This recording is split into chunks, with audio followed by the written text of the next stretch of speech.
Welcome to DHCP on your router. Yes, we're going to be configuring DHCP on your router. I personally do not like configuring DHCP on the router because of DORA, right? DORA, discover, offer, request, and acknowledge. That discovers in the form of a broadcast. So DORA is still in effect. So I don't like it. But hey, we got to learn how to do it. Cisco wants you to know how to do it. So here it is. Okay? We don't necessarily go in that order. All right, but you need to exclude addresses such as for servers and printers. If you're going to do that, all right, you're going to exclude those DNS, all right? And then we create a pool. You need to tell the network where it's going to pick these IP addresses from, who the default router is, which is your gateway address. And obviously, if you're going to have a DNS server, put the IP address of the DNS server. And there's options in there as well. You can do lease times, all these different things that you would on a regular DHCP. You can do it on here as well.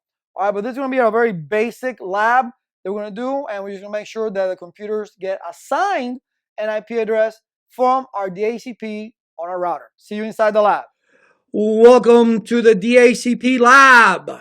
Yes, I really don't agree with your router being a DHCP provider, but hey, you got to know how to do it in case they ask you questions, because you're not going to be setting up one. But just in case you're that unique individual that has to set up that DHCP router, I'm going to show you how to do it.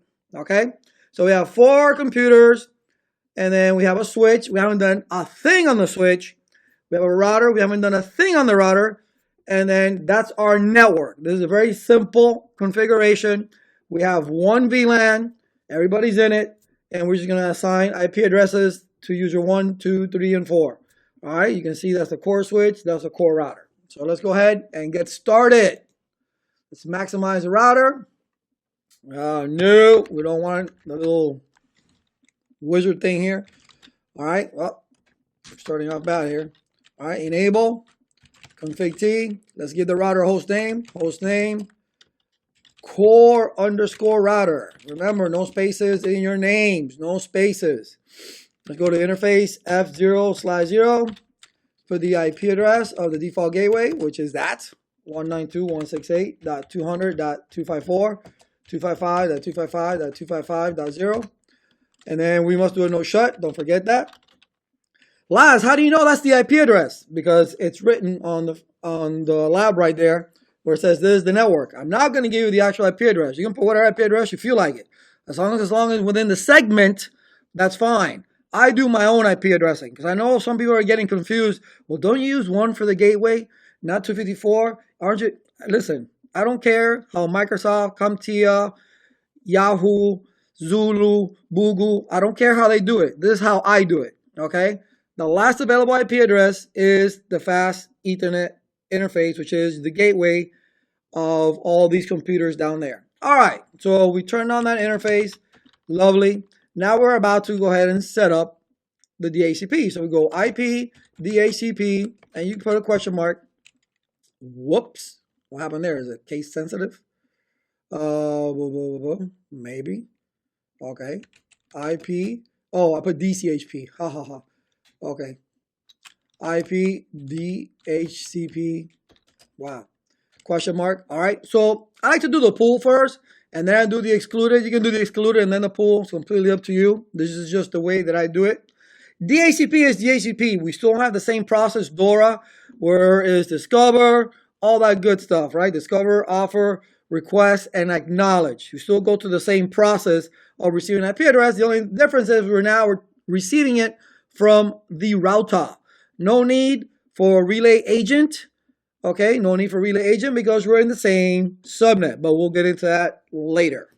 Okay, so IP, DHCP, pool, and we'll just call it, this is the pool for the students. Okay, and now if you question mark that, you get to put in information. Well, who's your default router? Well, and you know I'm tabbing. That's why it automatically populates. You can do it in the test. Some people say you can, some people say you can't. So try it. If you can, more power to you. All right, default router is 192.168.200.254, right? That's my IP address of my fast Ethernet interface. We don't have no server, but we're going to put a DNS IP address anyway. DNS server is going to be 192.168.200. I don't know. Let's put 250. Okay, and then the network, we're gonna say 192.168.200.0. Oops. But here we need to put the subnet mask, right? Because we need to know the network. You don't know the network, you don't know that mask. So you got to do both. So we're pretty cool with that. We put in the default router, the DNS server, and then the network. We can put options and all that craziness. No need to. No need to. Okay. So I'm going to exit, and then I'm going to do IP DHCP again. I did it again, didn't I? DHCP, and then excluded addresses. First, ask you for a low address. You can see right there. Okay, 192.168.200.1. That's just to get everybody mad because everybody likes to put 1 for their gateways. And then they ask you for a high address. Okay, so 192.168. Is it 200? 200. Now, these are the addresses that I don't want DHCP to actually assign to any one of the nodes on the network, right? So you can see I'm using very high IP addresses for my internetworking devices. But let's just say I want my nodes to start being assigned at, let's say, 20. So I'm going to exclude from 19. Okay, from 1 to 19, I don't want them to be assigned, okay, at all. So I'm going to hit enter there. And of course, I'm going to exclude DHCP. I want to exclude also. I want to keep putting DCH. I did it again. DHCP. Exclude. I'm going to exclude the default gateway 192.168.200.254. And I'm also going to exclude the DNS IP DHCP. DHCP. I gotta say it or else I'll do it wrong. Exclude. I'm gonna exclude 192.168.200. What I give it? 250. All right. So let's do a do WR. Do show run or do show start. Remember, you can't do the do command in your certification. You cannot unless Cisco change it around. If you try it, you may work. You never know. All right. But normally, I like to go back to privilege mode and say copy run start. So here we go. We got our excluded addresses. There's a range. You can do a range, or you can do individual IP addresses like I did right there. We have our pool. It's called students. All right. There's the network. All right. There's our router, which is our default gateway, and DNS server. All right. Let's see if this thing is working. Now, even though you see green lights, doesn't mean it's working because the computers do not have any IP address. So now we click on DHCP, and boom. We excluded 1 through 19, right? There's 20. There's the correct mask. There's your default gateway. And there's the DNS. So let's go. Let's do all the computers. Make sure everybody gets an IP address. Okay. DHCP. There's 21. To the next PC. Any day now. There's 22. And then the last PC. And there's 23. Now let's make sure, we'll just use this PC right here, that we have connectivity with our entire network, right? So let's go to command prompt. Ping 192.168.200.20 or 21, whatever. And I get a reply. Awesome. So we can ping, let's ping the gateway, 254, and we can ping the gateway. So we have connectivity in our network. You see, it wasn't that difficult to actually configure DHCP on a router. This is just a very basic config. It's in the same VLAN. The problems you'll run into is when you're going across VLANs, okay?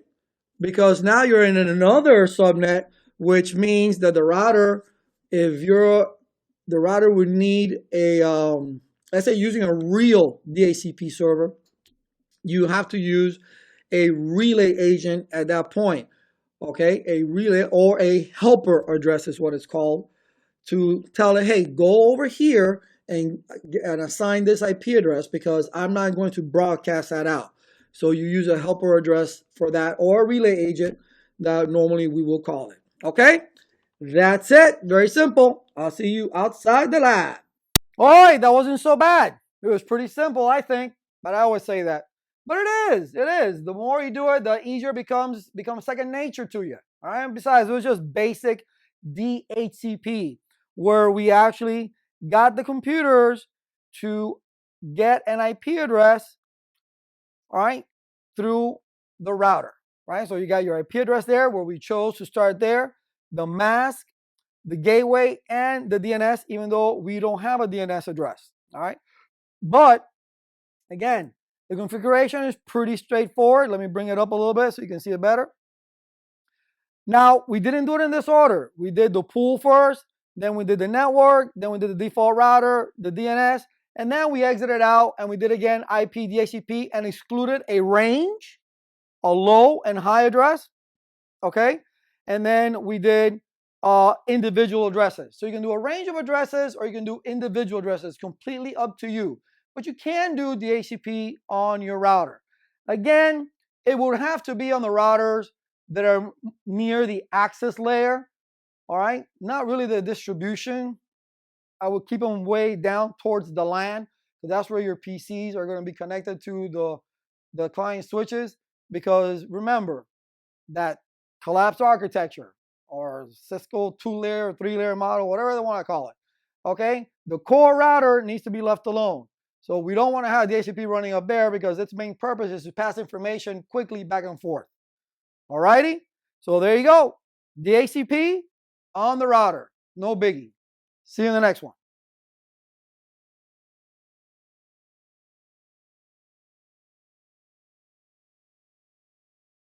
Welcome back. Now we know how to configure DHCP. But what happens if we're on another side of a network? Well, that's where we need a relay agent. Okay, a relay agent. What is a relay agent? A relay agent intercepts that discover, which is in the form of a broadcast in the DORA process, and says, oh, you need an IP address.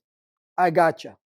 So it gets that little packet, goes across, goes to the DHCP server, and actually looks at the network because it knows which network to pick from, because inside that packet is the network you're coming from.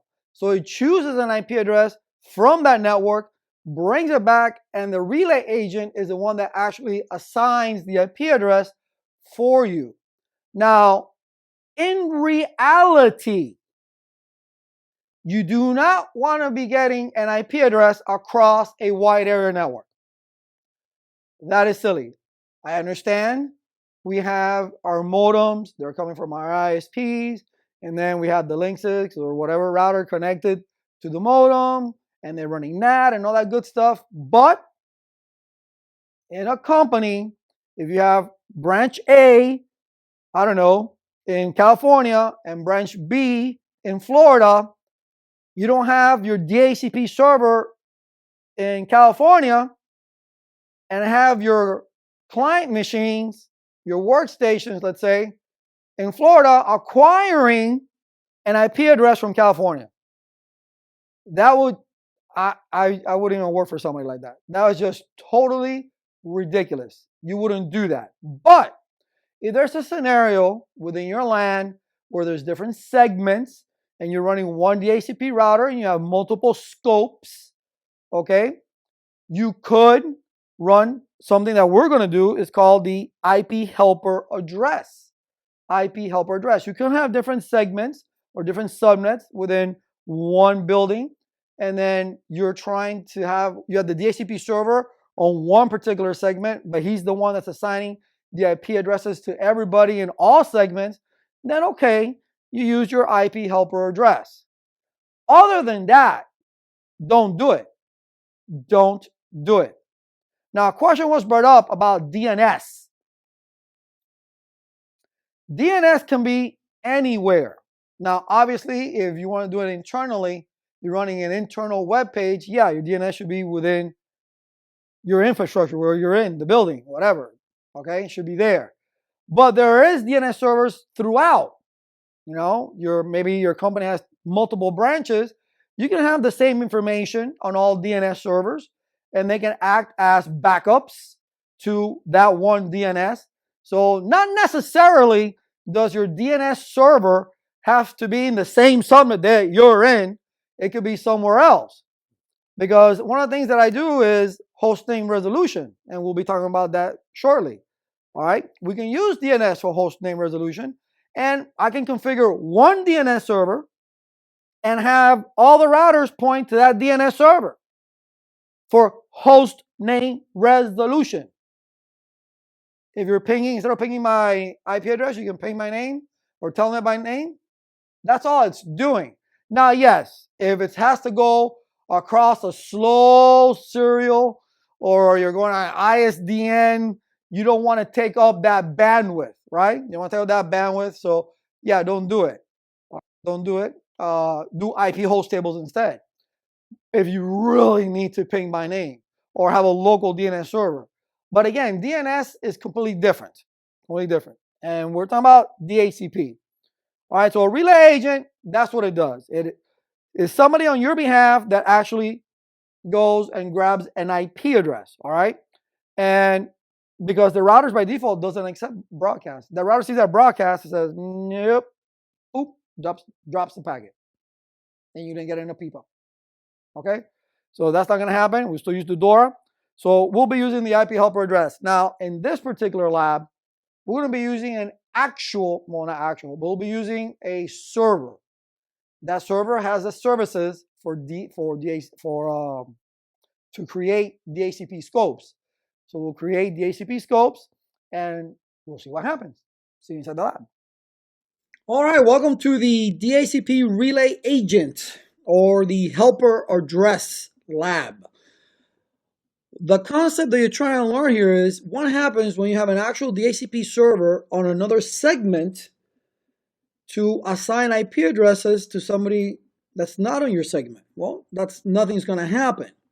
All right, so what we have going on here, we have the 10.network and the 20.network. You see we have one router. Okay, the gateways are 10.254, and we'll look at it, and 20.254. No configurations on the switch whatsoever. All right, and this one, it was set to DHCP. I don't know why, but let's put it static. And this one, let's also put it to static. Oh, it is on static. Okay, it wasn't. But what you need to do to set up a lab like this, you need to get your server. All right. One of the things is the default server pool, change it to something completely different, because if not, it's going to conflict with you when you're trying to get this lab done. Change it to some crazy number that has nothing to do with what you're doing. 172, 16, 81, 90, I don't know, whatever. But nothing in remotely close to what you're doing. All right, and then you're going to add whatever segments you have. Like in my case, I have the faculty, which is the 20.network, and the student, which is the 10.network. And all it is just simply adding it in right here. Make sure you turn this on, because if you don't turn it on, by default, for whatever reason, they decided when they created this packet tracer to leave it off. So make sure that the service for DHCP is on. So you're going to add, once you put in the information, right? If I select it, you see it fills in these text fields. So the faculty, you add all your default gateway, which is obviously within your own segment, the 20.254, and then the subnet mask. If it's the faculty, it's the 10.254, and then the network, okay, that you're going to use. All right. So, I mean, you can put an actual start IP address. Let's say you want to start it at 20, for example. You can save that for the 10 network.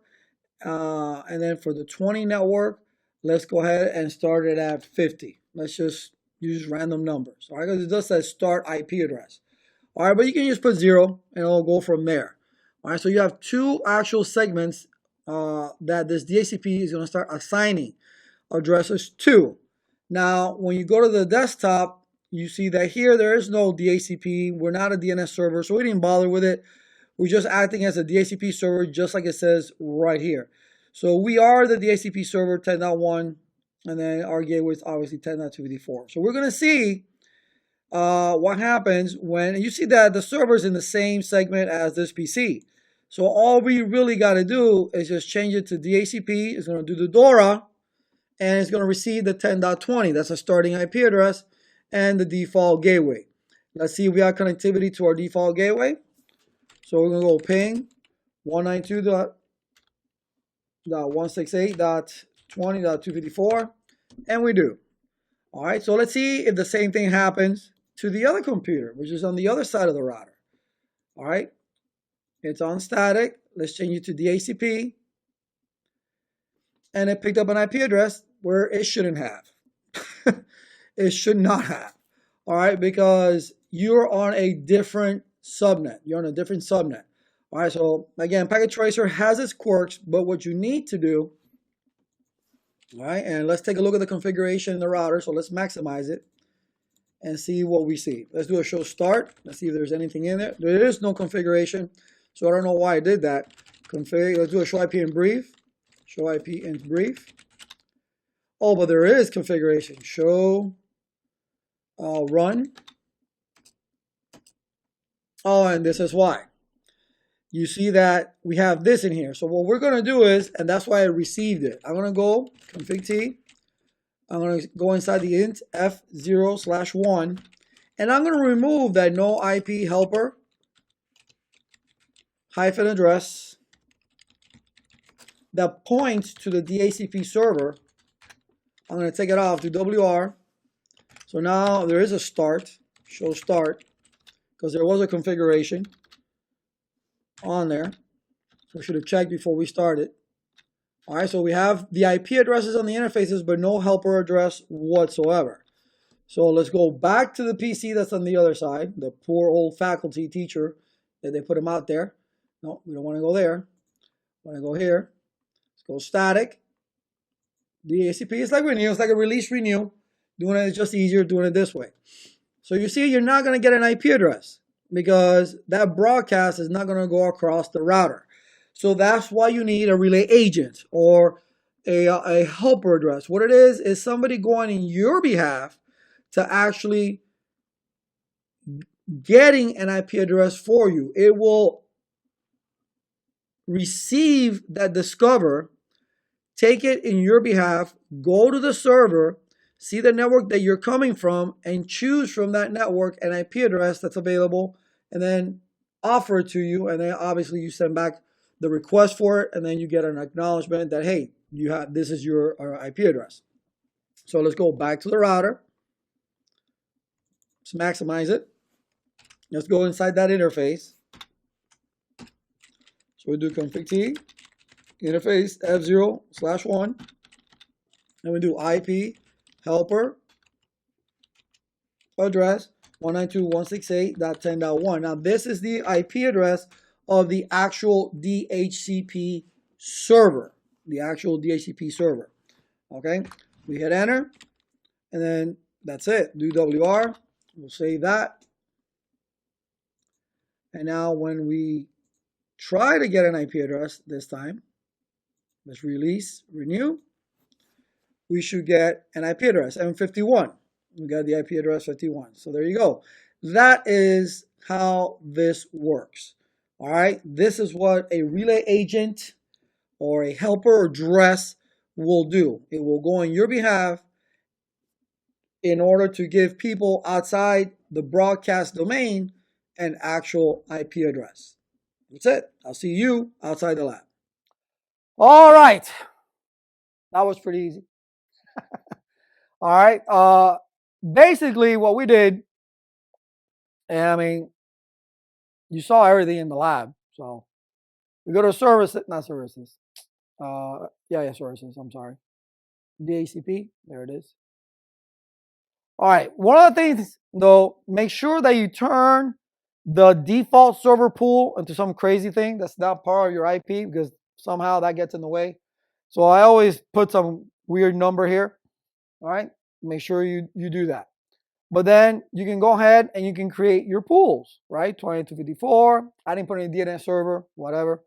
All right. And then your starting address, if you want to have a starting address, and obviously your default gateway. And you can see the start IP address, everything. So you have your scopes, just like you would in a DHCP server. Okay.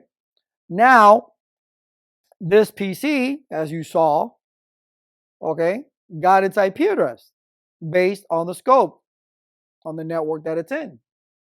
All right, so I did that door. I said, hey, I need an IP address. DHCP server, I got you. You like it? Yes, please give it to me. Boom, it gets the IP address. Okay, but this poor soul out here, the lonely faculty, that was me right here. Okay, I couldn't get an IP address. You saw that I got an APIPA until I did what? Right? Because I got an IP address now. But before I was getting an APIPA 169.254, right? Why? Because the routers do not accept broadcast by default. Let's maximize that router. Okay, let's go to the CLI real quick just to show you. Let's do a show start. And you gotta be careful where you put that helper address, all right? Right here. IP helper address, and you point it to where it needs to go to get an IP address for you. So that is what you need in order to intercept that discover. So then it goes to the DHCP server. It needs to know where it's at. So you give it the IP address, and then it'll come back and assign an IP address for you. And listen, this is pretty common in telecommunications, helper addresses. They use that quite a bit, okay? So don't think it's something that you don't use, but it's simple. And you gotta be careful because sometimes if you're doing inter-VLANs routing and everything's on a sub-interface, you may have to put this in a sub-interface. Okay, you may have to put it on a sub-interface instead of the actual physical interface. Because remember, if we're doing inter-VLANs, we're not doing it when we do the encapsulation on the router, they're sub-interfaces. Okay, so keep that in mind. IP helper address, that is your relay agent. That's going to take care of you if you're outside the broadcast domain of that DHCP server to actually get an IP address assigned. That was pretty simple. I'll see you in the next one.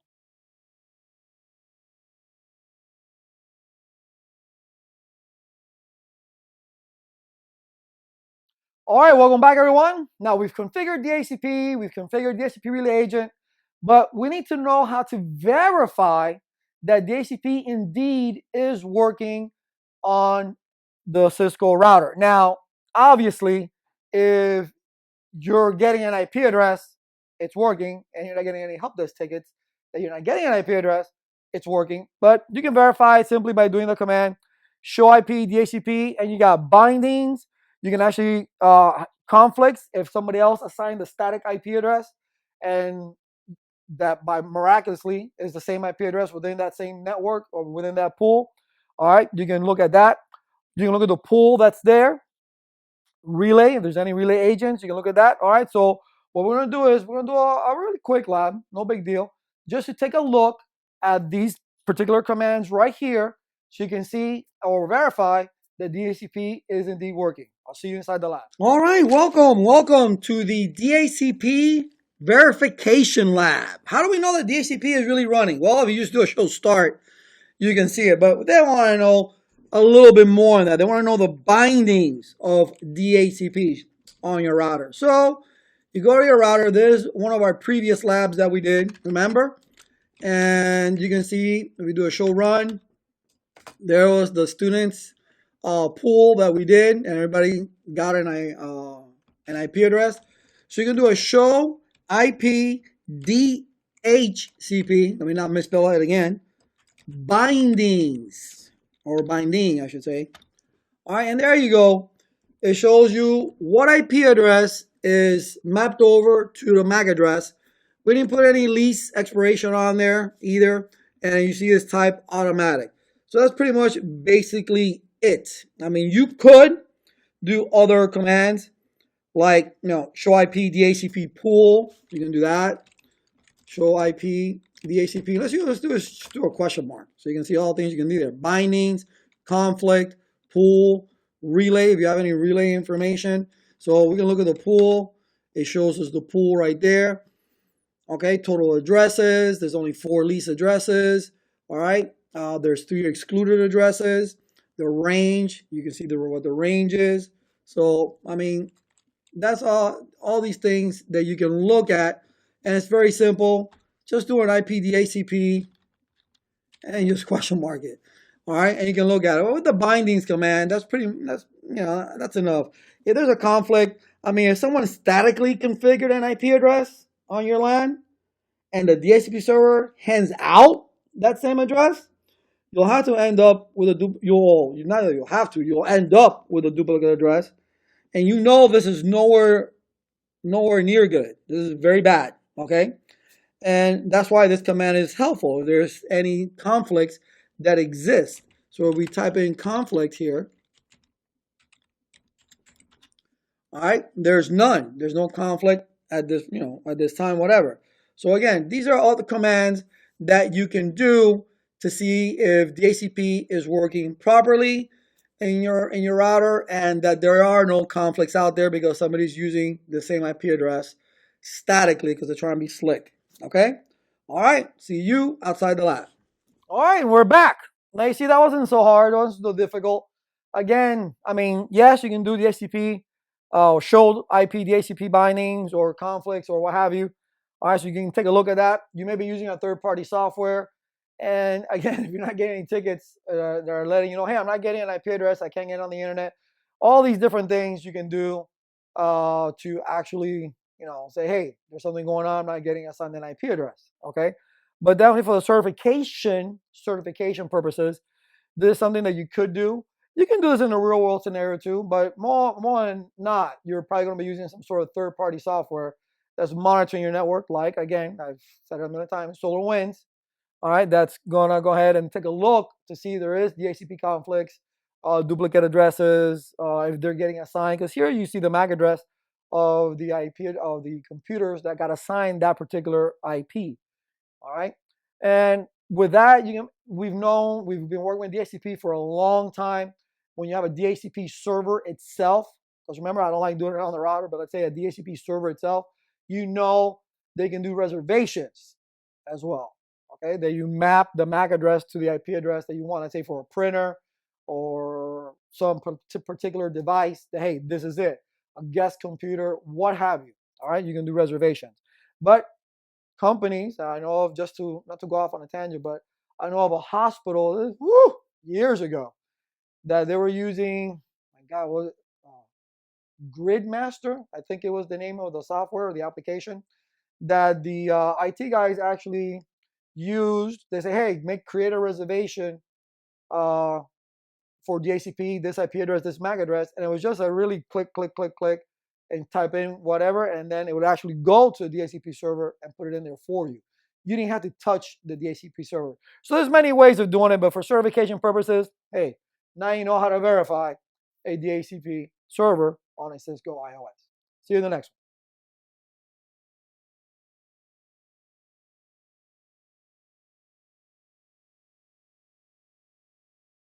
Welcome back once again. Now we get into Network Time Protocol, or NTP as we call it. Now, with this guy, I mean, there's many things you can do because definitely domain controllers is the best example I can give you. I mean, your routers need to be synchronized as well. All right. But domain controllers, we know that they need to be synchronized with each other, with the atomic clock and all that stuff. They need to be synchronized.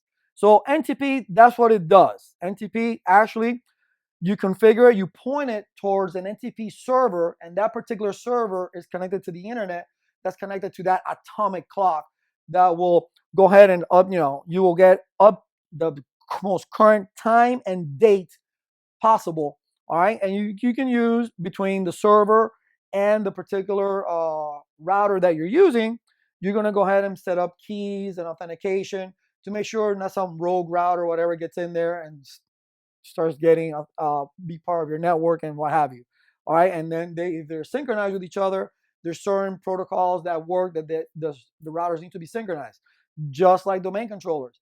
If some domain controllers are not synchronized and they're in an intranetwork or intranetwork, or they're not trusted, what have you, they will not be able to synchronize with each other because they don't have the same time. So they need to be synchronized. And this is what NTP does. So this is one of the things, doubtful, you'll do it on the certification, but these are the commands that you do. And also, one of the things that I want to show you is, even though I've already shown you before, is the clock. Okay, you can set the clock yourself. In privilege mode, you go clock, question mark, set, and then tells you hours, minutes, and seconds. If you go question mark again, it'll tell you day and month. You put the day and month and then the year. Okay, so you can set that manually. And a new thing with Cisco as well is the time zone. You gotta configure the time zone that your router's in. Again, find out what time zone you're in. I think I'm -4 in Florida. I don't know. I'll Google it and I'll find out. All right, so I don't keep track of that. But for certification purposes, yeah, know the NTP commands, and definitely the time zone is important. And yeah, even setting the clock, very simple commands to do. But we'll go ahead and do a lab right now so you guys can see those commands. I'll see you inside. Welcome back, everyone. Now we're going to do a lab, which is pretty interesting. It's a simple lab like we've been doing. Because remember, I'm trying to show you a concept, okay? And that's what you need to pay attention to, not the intricacy of the network. But this is important, because this is your network time protocol, NTP, okay? Typically, what you have, you will have an NTP server that connects through the internet to what's called an atomic clock. Okay, now this can then be synchronized through the network to keep all routers, switches, servers, workstations, whatever, etc., receiving the same time information. Okay, so it's important in a network that your clocks are synchronized. I mean, the correct time allows for the tracking of events. Clock synchronization is critical for the correct interpretation of events, and also is critical for digital certificates. Okay, so 3 reasons right there why you would want to run this particular protocol. And you can log it with syslog, because if you have a syslog servers, it can save copies of those console messages and give it a timestamp. All right, and I'll show you what command you will need to type in order for that to happen.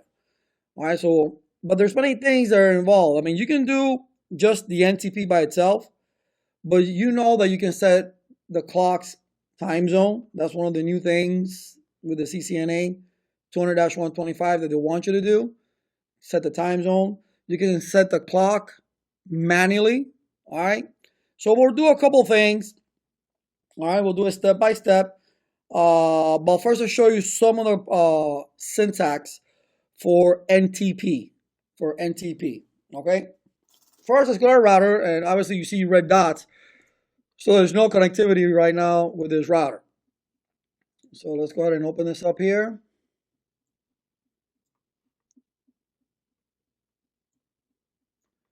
All right.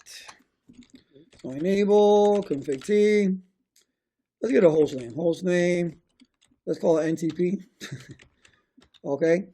Now, I'm not connected to the internet or anything like that. So these routers are not going to connect to the atomic clock, or it's not going to update anything. All right. But you can do, okay, there's the host name. What we're going to first do is take a look at the status of NTP. And we haven't done anything with it, so you can imagine. So we'll do it from here. Do show NTP status. No. I don't know why that R got in there. All right, you see that says clock is unsynchronized. The Stratum 16, no reference clock, because we're not pointing to anything. So that's why it's not synchronized. And even when I point it to something, it's still not going to go anywhere because I'm not going to the internet. But again, I'll show you these particular commands, okay? Because once you do the commands that I show you, that clock is unsynchronized should change and give you an actual address, the reference clock, the time that it pulled, the delay, the offset, all these different things that it could give you, okay? So what you would do would be NTP server, and we'll say we'll use that server 192.168.1.1, because the IP addresses are already in there, I think. I don't think this router's IP address is in there. 1.1, okay? And whatever version is that you're running. Oops. You see? Oh, the key. Sorry, the key. And then we can use a key as 1. All right, you can use a word or anything that's it. Okay, so the key. Lovely. Done deal. Done deal. Because if you do NTP and you do question mark, look at all the different things you can do. Right now, I'm pointing it to the server, so it's asking for a key. All right, but I'm also wanting to NTP authent. You can't do that way. Authent. Whoa, my spelling. I wanted to I spelled it wrong.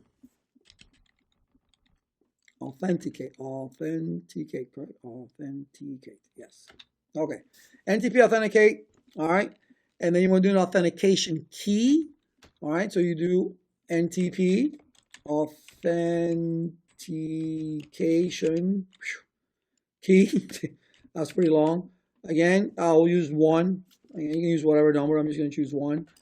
And then what type of authentication? MD5. MD5. And if you wanted to, well, let's use Cisco, obviously.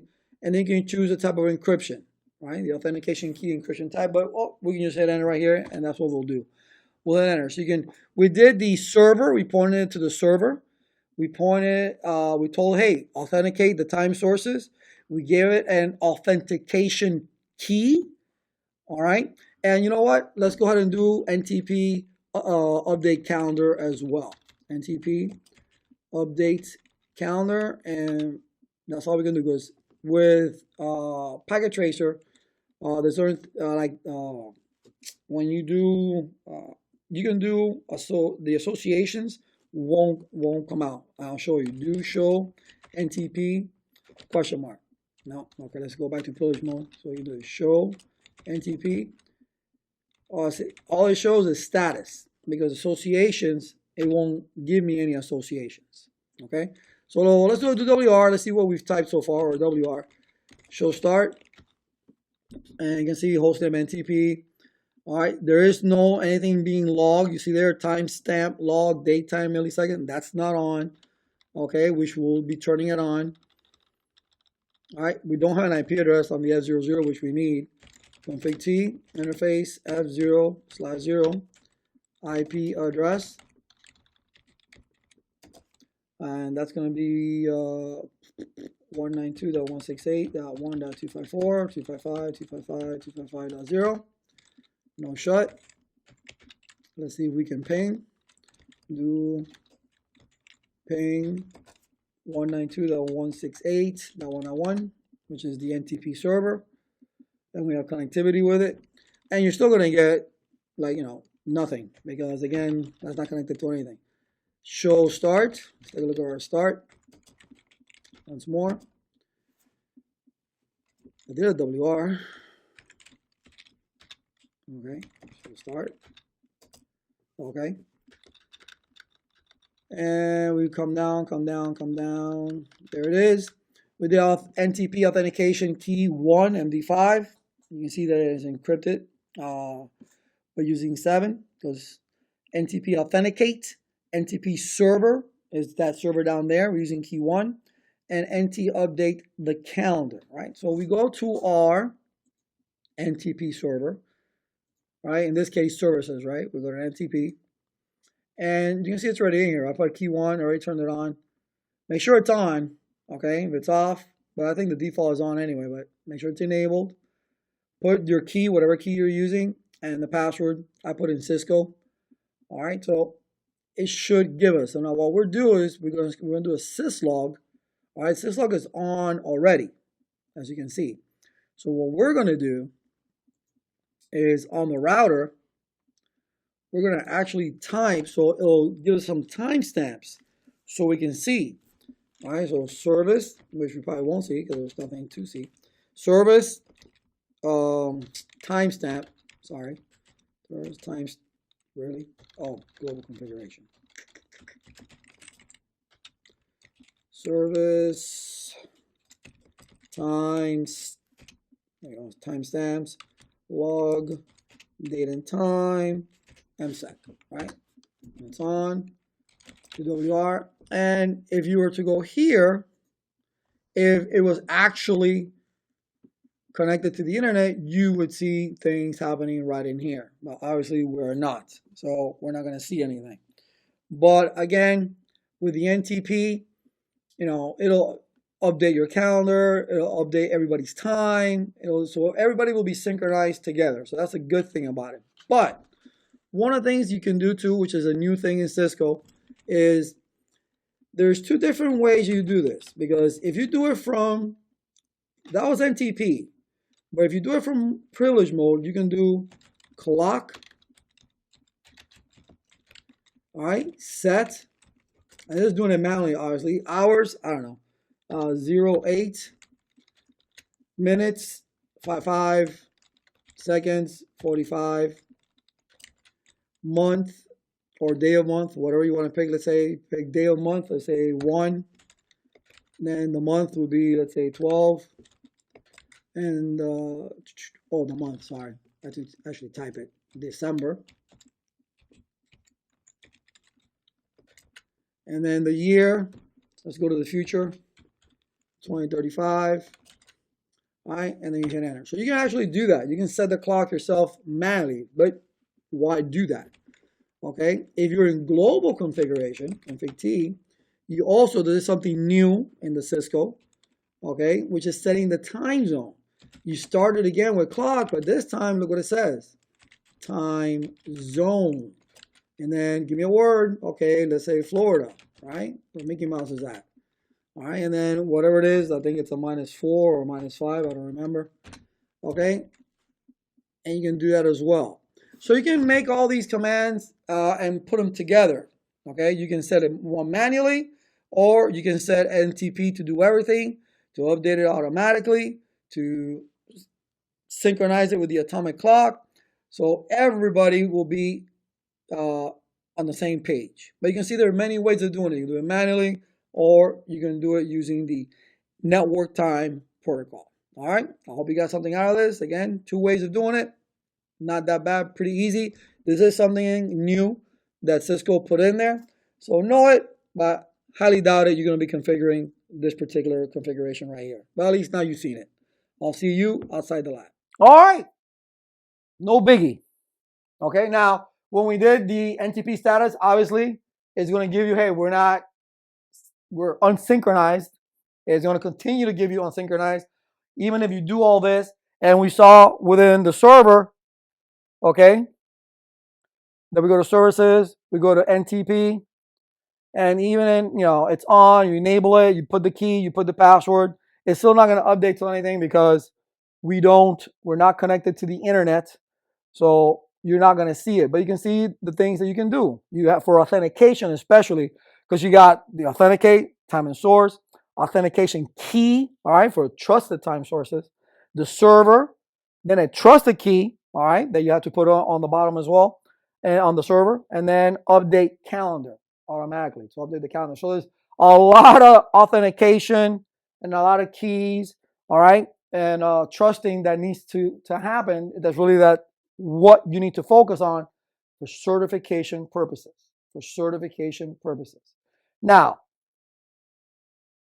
if you walk into a network and nothing's done, I mean, you're actually building them from the ground up, okay, there's something you have to consider.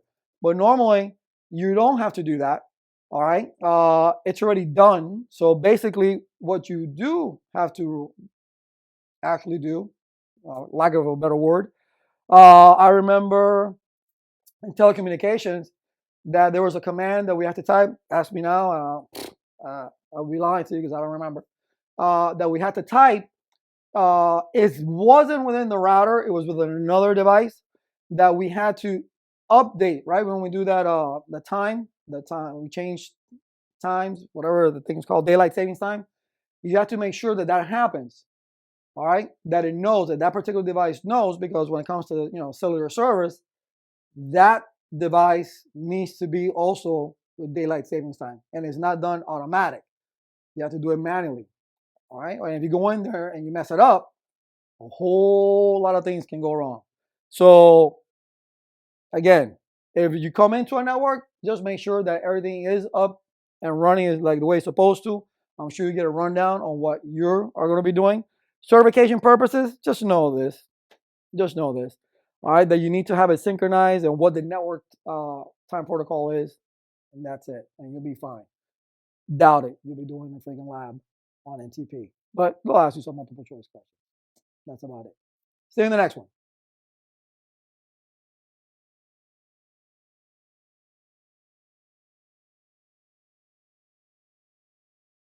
Welcome back, everyone. All right, now we're going to do resolving host names. This is something that, we should know. It's pretty simple. There's two ways of doing it. You can do it from DNS, or you can use static host tables. All right, and you have resources that's going to give you all the configs for all this stuff anyway. Now, IP domain lookup is because it's on by default, and you do that if you're going to use a DNS server. If you don't have a DNS server that you're going to use to resolve host names, then I suggest you turn that off. Because if you don't, what's going to happen is that if you type something that the router doesn't understand, like sometimes I fat finger the keyboard, everybody does it, okay? It'll think it's a command and it can't find it. It'll go out broadcasting looking for a DNS server if this is on, which is on by default. So normally some people turn this off by doing no IP domain -lookup. But if you do have a DNS and you're going to set up a DNS server, then you want to make sure that that's on, or you can just retype it. It's not going to hurt anything. And then you do the domain name, whatever, the name of the company, I don't know, my name, whatever you want to do. All right. And then you point it to the server that's running the DNS service. Now, again, I think I said this before. Definitely, you don't want to go across a WAN connection to resolve host names or get IP addresses from a DHCP server. You don't want that. But again, this is the lab. And we're not going across a wide area network. This is just explaining a concept of name resolution using DNS. That's it. Now, and keep in mind, DNS is all over the internet. So we are resolving host names across the internet, right? I don't have a DNS server sitting in my home. I'm using the internet's DNS servers to do what I got to do. Okay, and they could be forwarding me to other DNS servers because they're like, I have no idea where that's at. Let me send you to another one, and another one, another one, another one. So that's the way it is, because that question has been asked or brought up for some reason. Why am I using a DNS server on a different subnet or what have you? It's like, that's not the point. DNS can be anywhere. Anywhere. Okay, but if you're using it for resolving host names, yeah, that would be silly. On a real world scenario, to have a DNS server in China and you're in the United States and you're just resolving a host name to the DNS server way over there. Yeah, that would be silly. Going across the transatlantic cables and, no, you're not going to do that. Okay. But this is how you would do. You would set up and then you actually go to the DNS and set up the host A records for that. So R1, the IP address associated with R1. You can put really up to 8. So let's say you do 3, in our case, 2 or 3 IP addresses that are associated with that particular router. Okay? And you do that for each router. You can do that, or you can turn off DNS lookup and you can use static host tables. Okay? And basically it's just this: IP host, R1, the IP addresses that particular router is using. And again, you can put up to 8. All right, so whatever, and then IP host R2, IP host R3, IP host, whatever it is, the name of the host. And remember, host names you can't put spaces, it has to be underscores. So, keeping it simple, R1. So this is one way, or 2 ways actually, they can do name host resolution. Let's go in the lab and see how it's done. Welcome, welcome. In this lab, we're going to be doing resolving host name. We're already doing some host name resolution, but we're using DNS. What I'm going to do is I'm going to show you how to create static host tables. You can do it 2 ways.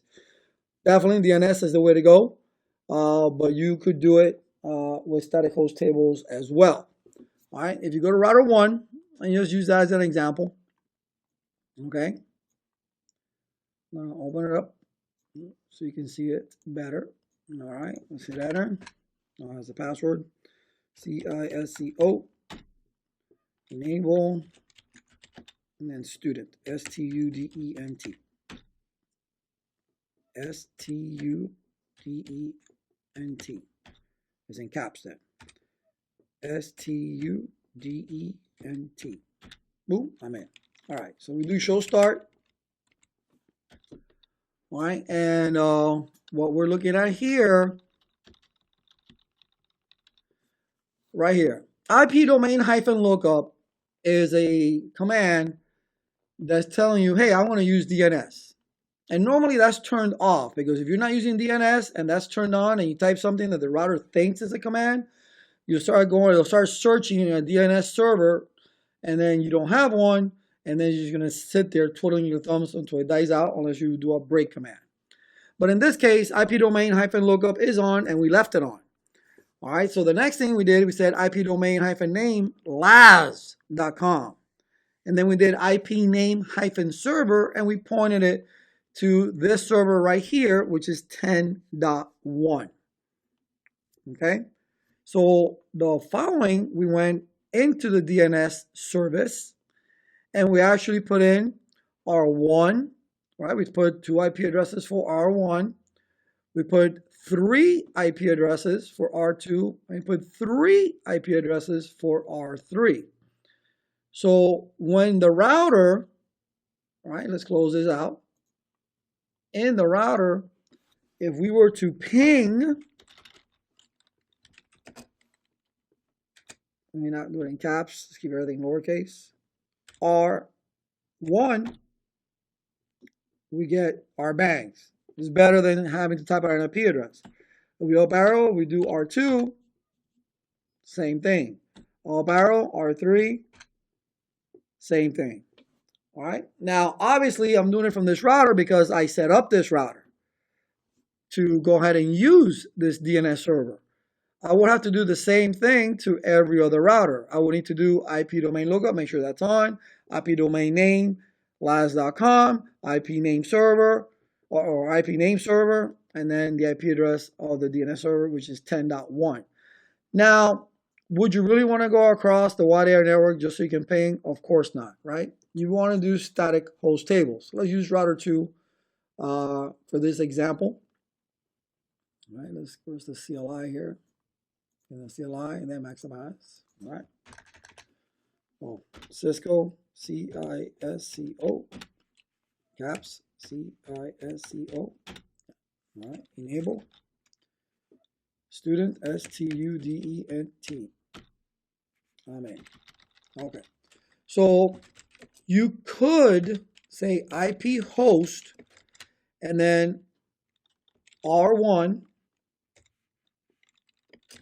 and then the IP addresses associated with that particular host. Now R1 is 10.1.1.5. It's also 192.168.10.254. You can put up to 8 IP addresses. So it only really has 2. And you can hit enter. So, and you would do that for each one. So let's say for router 3, IP host. Let's keep it lowercase. I thought I hit that. R3. It will be 10.1.1.10 and 192.168.30.254. Right? Those are the 2 IP addresses in those interfaces. So let's do a WR. And if you were to do, well, let's go approach mode. If you were to ping R1, now you can go ahead and do it. And you can see that it's not pointing to a DNS server. It is pointing to the IP address that we put first, which was 10.1.1.5. We do an up arrow and we do R3. Then it's pointing to 10.1.1.10, which is the first IP address. And that's the whole purpose, is to put one IP address that you know is going to hit first. Then if that one doesn't work, then you go to the next one and the next one and the next one. Obviously, if 10.1.1.5 or 10.1.1.10, which is the entrance into that router from where I'm sitting, then I wouldn't be able to ping it. Regardless, go to the other IP address because I can't get no access to the router. But this is what you can do. This you can do. Now, preferably, it would be better to do DNS. It would be a lot easier. Okay.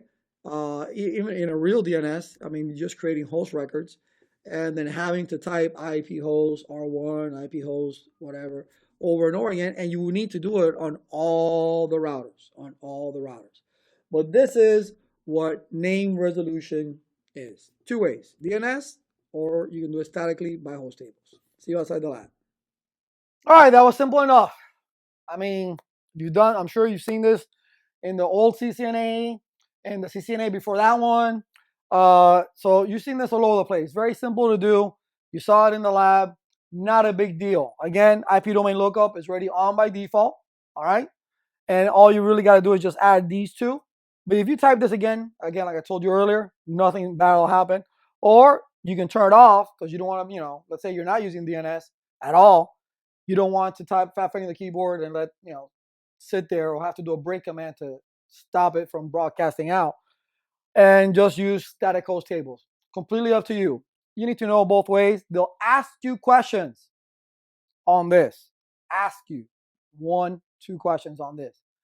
That's it. You're now going to have to configure. All right. So with that said, see you in the next one.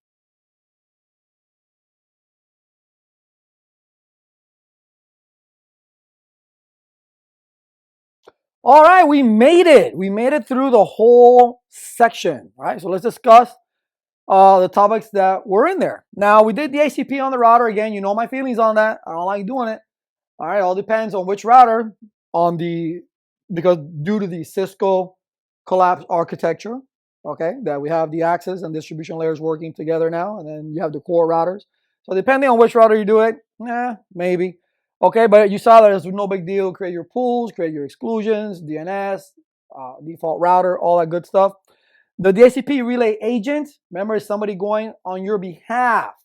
They're grabbing that discover from DORA, which is the DHCP process, because routers don't accept those layer 2 broadcasts, okay? Any broadcast by default. So we used an IP helper address pointing to the DHCP server. It knows which scope to go to because it's coming from that network. So in that particular packet, it has the network that it's coming from. So it knows which pool to pull from. Verifying DHCP was just as easy as show IP DHCP bindings or show IP DHCP conflicts or what have you, relay. So whatever it is that you want to do to see that someone is actually receiving an IP address from your DHCP on a Cisco router, iOS, you can use that those show DHCP bindings command, right? Show DHCP bindings. You can do that, or you have third-party software that is actually going to do a job for you. I said that as well. And that's going to be a lot easier because nobody's going to be sitting there. Hey, man, can you type this for me? Hey, can you type this for me? No. Or, let me see. Every half hour, every hour, I'm going to type this command. You're not going to do that. You can have a software that's going to watch to see if anything's going on. The news time protocol or network time protocol, just simple. You have to have authentication between you and the server, obviously. Not obviously, you should have. You want to do the NTP update calendar. And then I showed you, how to do the clock in privilege mode, setting the clock, the time and date. All right. And then you have in privilege mode where you actually set the time zone. All right. And then you figure out which time zone you're in so the routers can be properly synchronized. And then lastly, going over hostname resolution. You can do it again with DNS with the IP domain -lookup, IP domain -name, and IP name -server. You can use that, but then you need to go to DNS and create your host records. If you're not doing that, turn off no IP domain lookup. So again, fat finger the keyboard. There's no broadcast going out looking for a DNS server. All right, and we use static host table, IP host, the name of the router, and the IP addresses associated with that particular router, and you can put up to 8 IP addresses. That's it. That's all there's to it. But you can have the resources for all this stuff, all the configurations. It's pretty simple. They're going to be in a text file. No big deal. Practice. It'll become second nature. See you in the next.